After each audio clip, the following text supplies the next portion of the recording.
आइए बढ़ते हैं राजेंद्र यादव की लिखी कहानी जहां लक्ष्मी कैद है।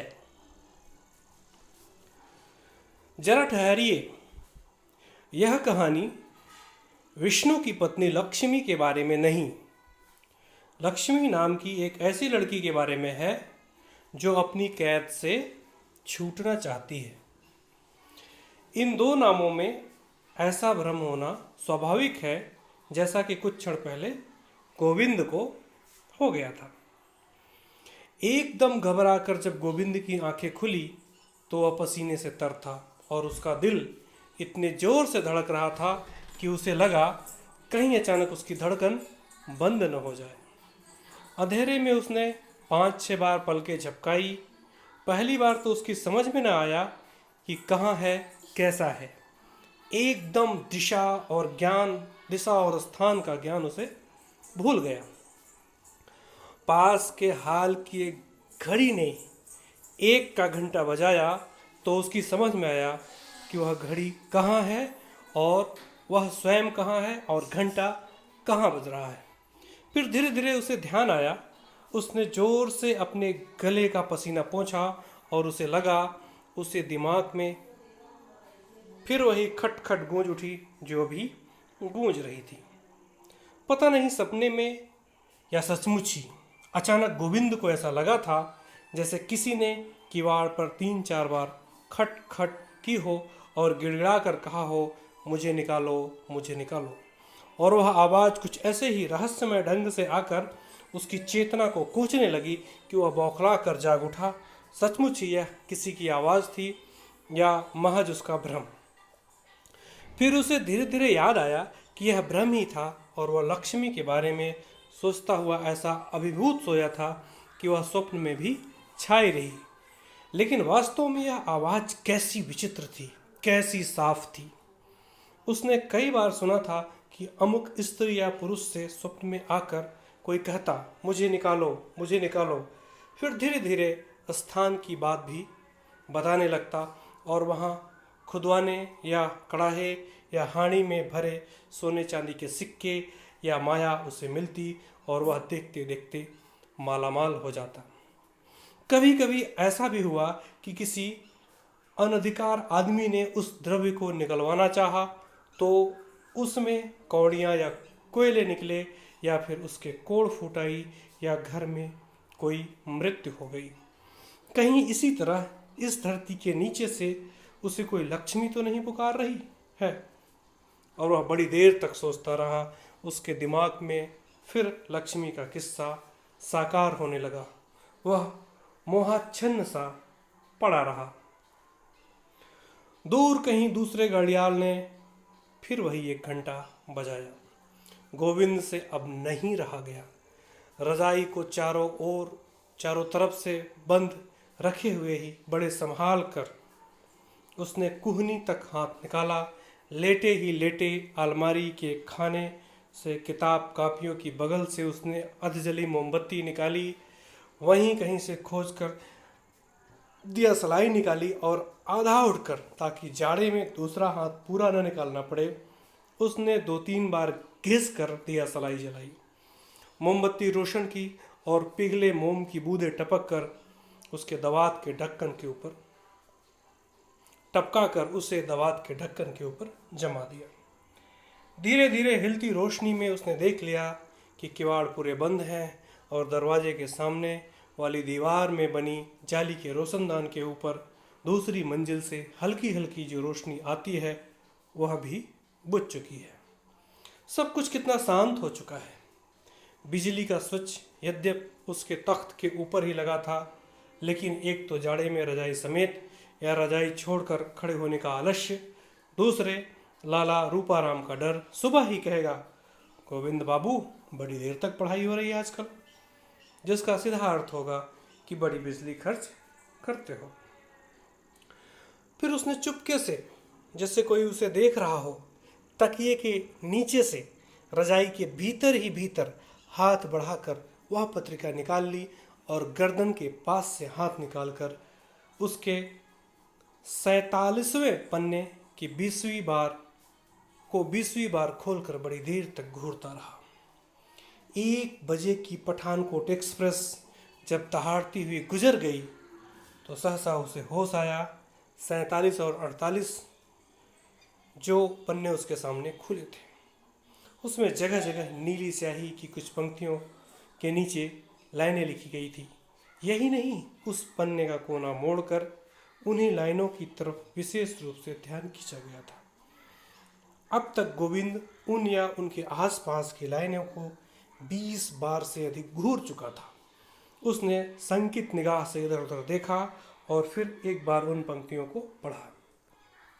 जितनी बार वह उन्हें पढ़ता, उसका दिल एक अनजान आनंद की बोझ से धड़क कर डूबने लगता और दिमाग उसी तरह भन्ना उठता जैसे उस समय भन्न आया था जब यह पत्रिका उसे मिली थी। यद्यपि इस बीच उसकी मानसिक दशा कई विकट परिस्थितियों से गुजर चुकी थी, फिर भी वह बड़ी देर तक काली स्याही में छपे कहानी के अक्षरों को स्थिर निगाहों से घूरता रहा। धीरे धीरे उसे ऐसा लगा यह अक्षरों की पंक्ति एक ऐसी खिड़की की जाली है जिसके पीछे बिखरे बालों वाली एक निरीह लड़की का चेहरा झांक रहा है, और फिर उसके दिमाग में बचपन की सुनी कहानी साकार होने लगी। शिकार खेलने में साथियों का साथ छूट जाने पर भटकता हुआ एक राजकुमार अपने थके मादे घोड़े पर बिल्कुल वीराने में समुद्र के किनारे बने एक विशाल सुनसान किले के नीचे जा पहुंचा। वहां ऊपर खिड़की में उसे एक अत्यंत सुंदर राजकुमारी बैठी दिखाई दी, जिसे एक राक्षस ने लाकर वहां कैद कर दिया था। छोटे से छोटे विवरण के साथ खिड़की में बैठी राजकुमारी की तस्वीर गोविंद की आंखों के आगे स्पष्ट और मूर्त होती गई, और उसे लगा जैसे वही राजकुमारी उन रेखांकित छपी लाइनों के पीछे से झांक रही है।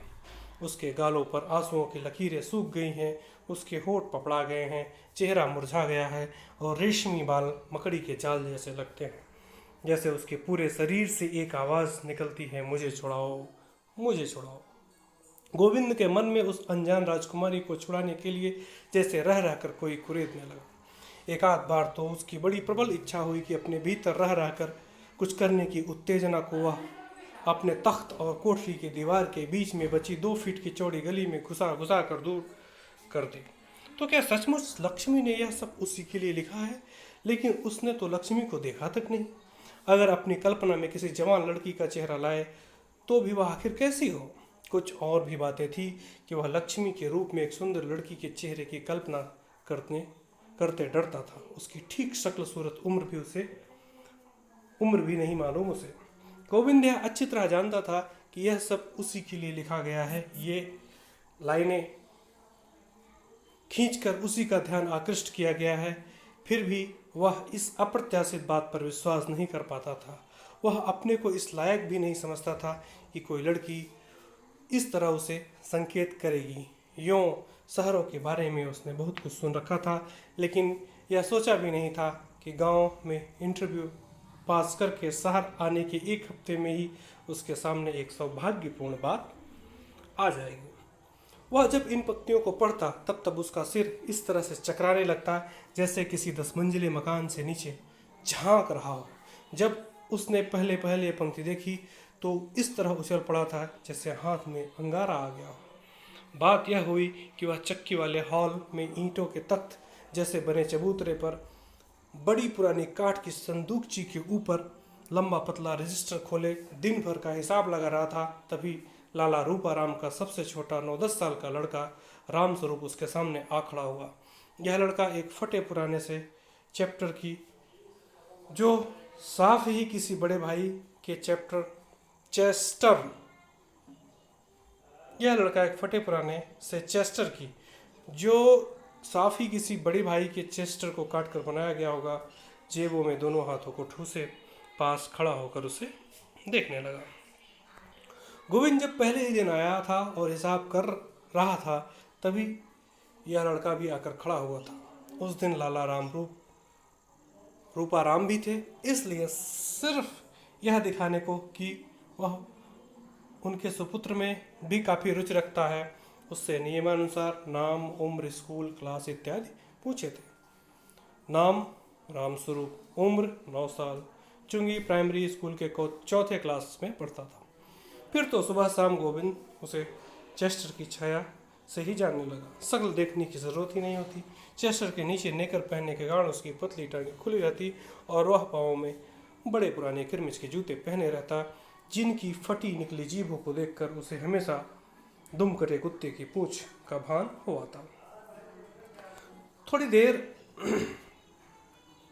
उसका लिखना ताकते रख कर लड़के ने चेस्टर के बटन को कसाव और छाती के बीच रखी एक पत्रिका निकालकर उसके सामने रख दी और बोला, मुंशी जी, लक्ष्मी जी ने कहा है हमें कुछ और पढ़ने को दीजिए।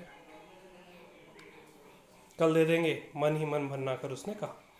यहाँ आकर उसे जो मुंशी जी का नया नाम, नया खिताब मिला, उसे सुनकर उसकी आत्मा खाक हो जाती। मुंशी नाम के साथ जो कान पर कलम लगाए, गोल मैली टोपी, पुराना कोट पहने तुड़े मुड़े आदमी की तस्वीर सामने आती, उसे 20-22 साल का युवक गोविंद संभाल नहीं पाता। लला रूपाराम उसी गांव के हैं। शायद उसके पिता के साथ 2-3 जमात पढ़े भी थे। शहर आते ही आत्मनिर्भर होकर पढ़ाई चला सकने के लिए किसी ट्यूशन इत्यादि या छोटे पार्ट टाइम काम के लिए लाला रूपाराम से भी वह मिला तो उन्होंने अत्यंत उत्साह से उसके मृत बाप को याद करते हुए कहा, भैया तुम तो अपने ही बच्चे हो, जरा हमारी चक्की का हिसाब किताब आधे घंटे देख लिया करो और मज़े से चक्की के पास जो कोठरी है उसमें पड़े रहो, अपने पढ़ो। आटे की तो यहाँ कमी है ही नहीं। और अत्यंत कृतज्ञता से गदगद वह उस कोठरी में आया। पहली रात हिसाब लिखने का ढंग समझाते हुए लाला रूपाराम मोतियाबिंद वाले चश्मे के मोटे मोटे कांचों के पीछे से मोर पंखी के चंदावे से दिखती हुई आंखों और मोटे होठ से मुस्कुराते हुए उसका सम्मान बढ़ाने को मुंशी जी कह बैठे तो वह चौंक पड़ा। लेकिन उसने निश्चय कर लिया कि यहाँ जम जाने के बाद वह विनम्रता से इस शब्द का विरोध करेगा। रामस्वरूप से मुंशी जी नाम सुनकर उसकी भौहें तन गई, इसलिए उसने उपेक्षा से वह उत्तर दिया था। कल जरूर दीजिएगा, रामस्वरूप ने फिर से अनुरोध किया। हाँ भाई जरूर देंगे, उसने दांत पीस कर कहा, लेकिन चुप ही रहा। वह अक्सर लक्ष्मी का नाम सुनता था। हालांकि उसकी कोठरी बिल्कुल सड़क के तरफ अलग ही पड़ती थी, लेकिन उसमें पीछे की तरफ जो एक जालीदार छोटा सा रोशनदान था वह घर के भीतर नीचे की मंजिल के चौक में खुलता था। लाला रूपाराम का परिवार ऊपर की मंजिल पर रहता था और नीचे सामने की तरफ पंचक्की थी। पीछे कई तरह की चीज़ों का स्टोर रूम था। इस लक्ष्मी नाम के प्रति उसे उत्सुकता और रुचि इसलिए भी बहुत थी कि चाहे कोठरी में हो या बाहर, पंचक्की के हॉल में हर 5वें मिनट पर उसका नाम विभिन्न रूपों में सुनाई देता था। लक्ष्मी बीवी ने यह कहा है, रुपए लक्ष्मी बीवी के पास हैं, चाबी लक्ष्मी बीवी को दे आना। और उसके जवाब में जो एक पतली तीखी सी अधिकार पूर्ण आवाज़ सुनाई देती थी, लेकिन स्वयं वह कैसी हो, उसकी एक झलक देख पाने को उसका दिल कभी कभी बुरी तरह तड़प सा उठता। लेकिन पहले कुछ दिनों से उसने उसे अपना प्रभाव जमाना था, इसलिए वह आंख उठाकर भी भीतर देखने की कोशिश न करता। मन ही मन उसने समझ लिया कि यहाँ लक्ष्मी है, काफ़ी महत्वपूर्ण है। दिक्कत यह थी कि भीतर कुछ दिखाई भी तो नहीं देता था। सड़क के किनारे 3-4 दरवाजे वाले इस चक्की के हाल के बाद एक 8-10 फीट लंबी गली थी और चौक के ऊपर लोहे का जाल पड़ा था। उस पर से ऊपर वाले लोग जब गुजरते थे तो लोहे की झंझनाहट से पहले तो उसका ध्यान हर बार इधर चला जाता। बच्चे तो कभी कभी और भी उछल उछल कर उस पर कूदने लगते। यहाँ से जब तक किसी बहाने पूरी गली पार न की जाए कुछ दिखना भी असंभव था। चूँकि गुसलखाना और नल इत्यादि उसी चौक में थे, जिनकी वजह से नीचे प्रायः सीलन और गीलापन रहता था, इसलिए सुबह चौक में जाते हुए अत्यंत सीधे लड़के की तरह निगाहें नीचे किए हुए भी वह ऊपर की स्थिति को भांपने का प्रयत्न करता। ऊपर से उठाकर आंख भर देख पाने की उसमें हिम्मत न थी। अपनी कोठरी का एकमात्र दरवाज़ा बंद करके तख्त पर चढ़कर मकड़ी के जाले और धूल से भरे जालीदार रोशनदान को से झांक कर उसने वहाँ की स्थिति को भी जानने की कोशिश की थी। लेकिन वह कमबख्त जाली कुछ इस ढंग से बनी थी कि उसके फोकस में पूरा सामने वाला छज्जा और 1-8 फुट लोहे का जाल भरा था। वहाँ कई बार उसे लगा जैसे 2 छोटे छोटे तलुए गुजरे, बहुत कोशिश करने पर टखने देखे हैं तो किसी लड़की के पैर, क्योंकि हाथ में धोती का किनारा भी झलका था। उसमें उसने एक गहरी सांस ली और तख्त से उतरते हुए बड़े एक्टराना अंदाज में छाती पर हाथ मारा और बुदबुदाया, अरे लक्ष्मी जालिम, एक झलक तो दिखा देती। मुंशी जी, तुम तो देख रहे हो, लिखते क्यों नहीं? रामस्वरूप ने जब देखा कि गोविंद धीरे धीरे होल्डर का पिछला हिस्सा दांत में ठोकता हुआ हिसाब की कॉपी में अपलक कुछ घूर रहा है, तो पता नहीं कैसेट यह बात उसकी समझ में आ गई कि वह जो कुछ सोच रहा है उसका संबंध सामने रखे हिसाब से नहीं है। उसने चौंक कर लड़के की तरफ देखा और चोरी पकड़े जाने पर झेंप कर मुस्कुराया। तभी अचानक एक बात उसके दिमाग में कौंधी, यह लक्ष्मी रामस्वरूप की बहन ही तो है, जरूर उसका चेहरा इससे काफ़ी मिलता जुलता होगा। इस बार इसने पूरे ध्यान से रामस्वरूप का चेहरा देखा कि वह सुंदर है या नहीं, फिर अपनी बेवकूफ़ी पर मुस्कुरा कर एक अंगड़ाई ली, चारों तरफ ढीले हुए कंबल को फिर से चारों ओर कस लिया और अप्रत्याशित प्यार से बोला, अच्छा मुन्ना, कल सुबह दे देंगे। उसकी इच्छा हुई कि वह उससे लक्ष्मी के बारे में कुछ बात करे, लेकिन सामने ही चौकीदार और मिस्त्री सलीम काम कर रहे थे। असल में आज वह थक भी गया था। अचानक व्यस्त होकर बोला और जल्दी जल्दी हिसाब करने लगा।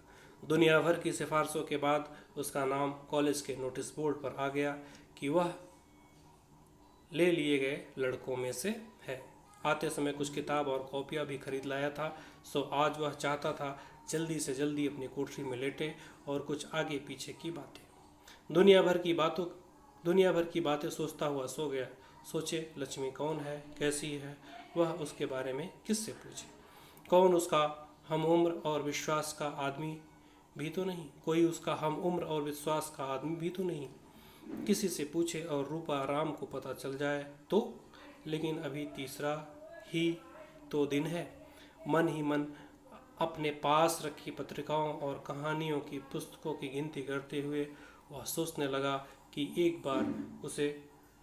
इस बार उसे कौन सी देनी है। आगे जाकर जब काफ़ी दिन हो जाएंगे तो वह चुपचाप उसमें एक छोटा सा पत्र रख देगा जो किसी दोस्त के नाम लिखा गया होगा, या उसकी भाषा ऐसी होगी कि पकड़ में न आए, भूल से चला गया, पकड़े जाने पर वह आसानी से कह सकेगा। उसे तो ध्यान भी नहीं था कि वह पर्चा इसमें रखा है। 20 जवाब हैं। अपनी चालाक बेवकूफ़ी की कल्पना पर वह मुस्कुराने लगा। जिसके विषय में वह इतना सब सोचता है वह उसी लक्ष्मी के पास से आई हुई पत्रिका है।